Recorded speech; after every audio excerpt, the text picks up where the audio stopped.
This video is all about what we're going to call stupid human trick number 8. And a stupid human trick is something that a lot of us do that we think we're being so smart, so clever, but it's actually a terrible idea. It could be keeping you poor, keeping you sick, keeping you alone, maybe even ruining your life.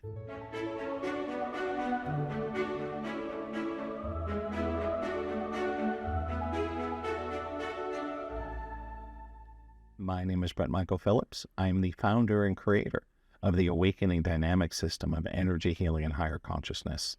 And this is video number 8 of 8 in our series on stupid human tricks. But before we get into those details, I just want to call out, just in case you haven't seen the other videos in the series, I'm not calling you or any other person stupid. No, I'm calling the trick stupid, not the people. Fair enough? And so really smart people do dumb things. And so these are dumb things that we all tend to do. Cool? Cool. So what is it? So here it is. Stupid human trick number 8 is this. I can afford it. And you may be going, what? Are you crazy, Brent? How is that stupid? It's not my fault. If I had more money, I could afford it, right? Chill, it's cool, right? Here's what I mean. When you say, I can't afford it, what you're telling the universe is that even if you had a gun to your head, there's no possibility you could come up with that much money. Because remember, we talked about this a little bit earlier in this series with some of the other silly tricks. Every thought you have, every action you take, every word you speak, the universe says yes. So let me give you a concrete example. I remember right after I had to declare bankruptcy, it was one of the darkest, most awful times in my life. I think it was my 17th trip to the deep layers of hell, something like that, right? I got a lot of frequent flyer miles going to hell and back, right? And so right after I went bankrupt, one of my buddies from college had emailed me and he said, hey, Brent, we haven't talked in like 10 years. I'd love to get together. I'm having a meeting tomorrow. Let's meet at Starbucks, grab a cup of coffee. And I remember thinking, oh my gosh, I'd love to get together, but I can't afford it. And so it's understandable, right? I had literally just declared bankruptcy like a day before. I didn't have any money. So here's what happened. First of all, I didn't tell my friend I couldn't afford it.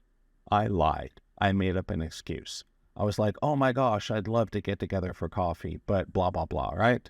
So I didn't do it. But what I was thinking to myself was, I can't afford it. Now, that was a huge mistake. Why? A cup of coffee at Starbucks was what, $5 or $6, something like that, right? If you're watching this in the future, it's probably like $1,000 by then, right? It's expensive, but Starbucks coffee, it's not a life breaker. And so what I was thinking was, oh my gosh, $6 for a cup of coffee, I can't afford that. If I had $6, I'd be buying beans and rice at the grocery store, so I'm not feeling hungry tonight, right? But because I thought I can't afford it, the signal I was sending the universe was this. Hey, universe, even if you had a gun to my head, I can't come up with $6. Does that make sense?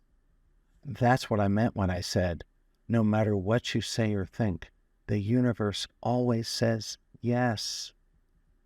So if you say, universe, I can't afford a $6 cup of coffee, the universe goes, yes, Brent, that's unfortunate, but we're going to make sure you can't afford a $6 cup of coffee. Doh. Brutal, huh? And so, of course, there are things in life we legitimately cannot afford. So if someone calls you and says, hey, man, you know that awesome beach house in Malibu that was listed for $50 million? They just cut the price. Now it's $42 million. Now, as much as you may want that, if you're making 50 grand a year and your total net worth is in 6 figures, you're not doing bad, right? But if your net worth is 6 figures There's no way you're going to be able to buy a $42 million house on a moment's notice, right? Now, I'm not saying you couldn't get there eventually, of course. But in that moment, it may be you cannot afford it. But even so, it's a bad idea, because it then becomes one little obstacle to you having that money. Does that make sense? Because again, the universe always says yes. I also want to call out that it's not just what we say, but what we do. So as an example, let's say a Netflix subscription costs $13 a month, right? But you don't want to pay that. So you and your roommates and your neighbors all get together, you chip in $1 each, and you share your Netflix subscription. Okay. Now, don't worry, I'm not going to tell on you, nothing like that. I just want to turn on a light in a dark room so you can see what's really going on there. What really happens when you're paying $1 a month to share a Netflix subscription that would normally be $13? Well, what you're telling the universe is that even if they held a gun to your head, there's no way you could come up with $13 a month. Because again, the universe always says yes. And so the lesson here is it's not just about what you say and what you think, it's about what you do.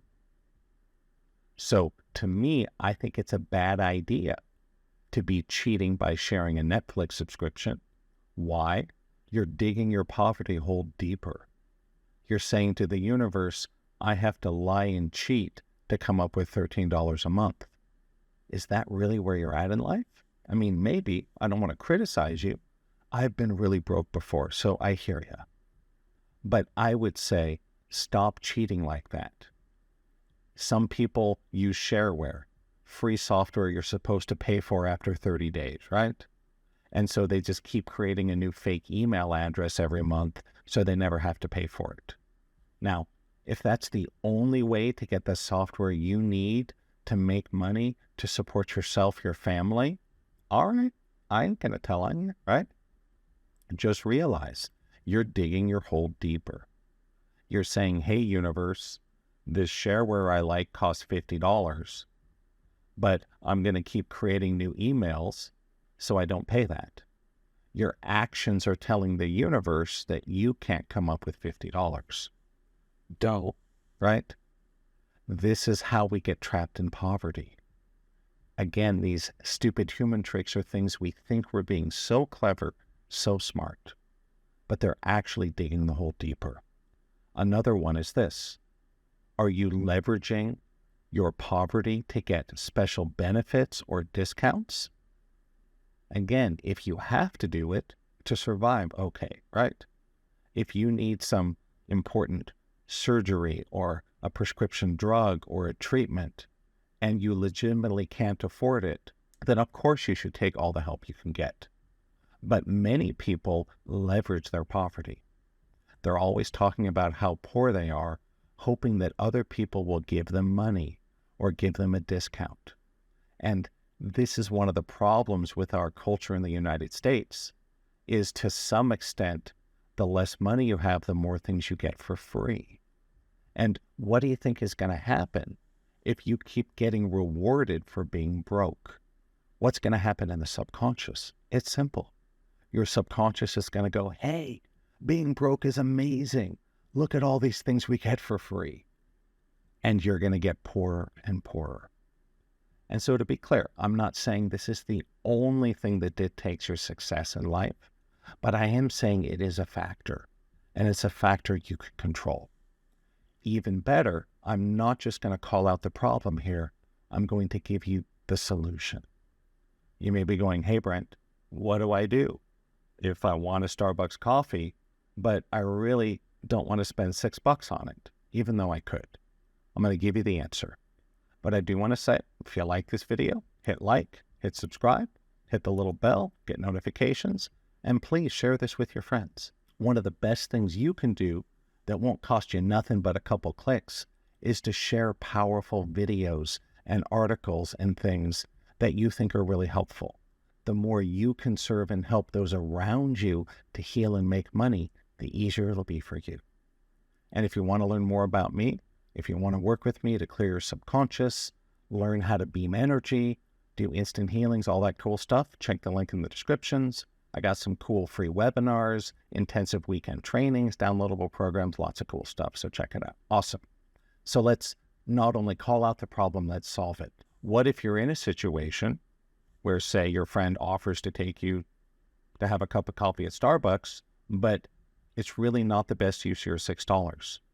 So first of all, what you think is, instead of I can't afford that, it becomes, that's not the best use of a scarce resource.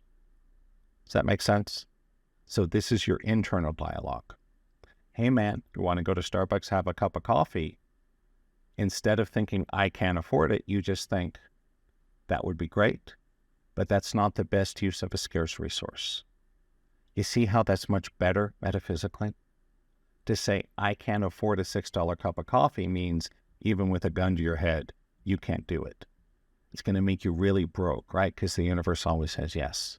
That's not what you want. Instead, the truth is, you'd like to do it, but that $6 is not the best use of that scarce resource. For example, your food budget may be $6 a day. I've been in a place like that, right? If you blow it all on a cup of coffee, you starve the rest of the day.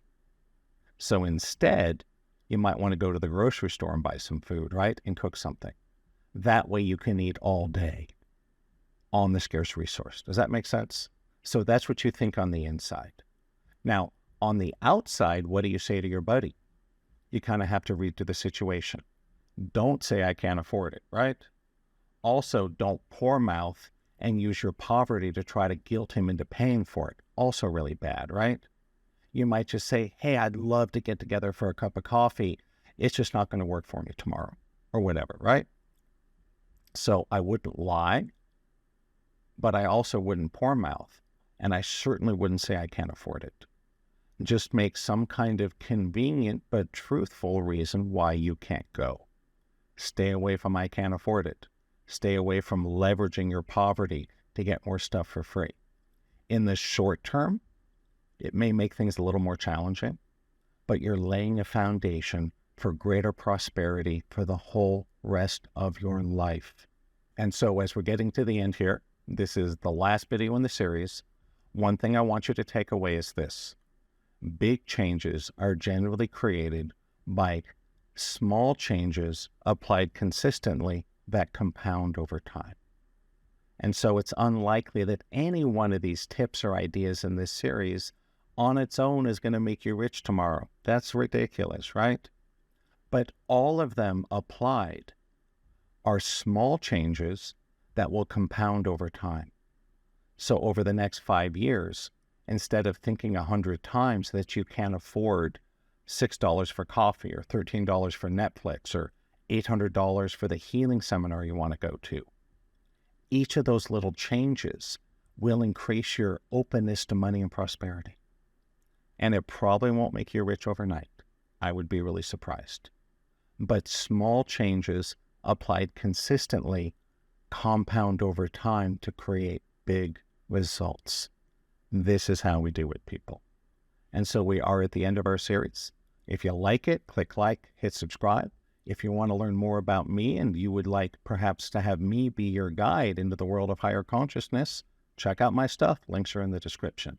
Otherwise, I hope you found this video and this whole series to be some combination of entertaining, informational, and transformational.